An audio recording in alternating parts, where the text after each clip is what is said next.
আপনাদের গ্রামে মন্দির নির্মাণের প্রচেষ্টা সফল ও সার্থক হয়ে উঠুক। আপনাদের এই দান বৃথা যাবে না। এই দান মন্দির নির্মাণের মহান কাজে লাগবে।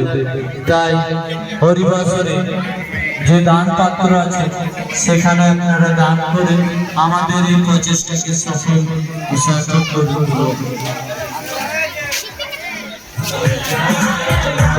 श्री यमुना जी की लहर श्री राधा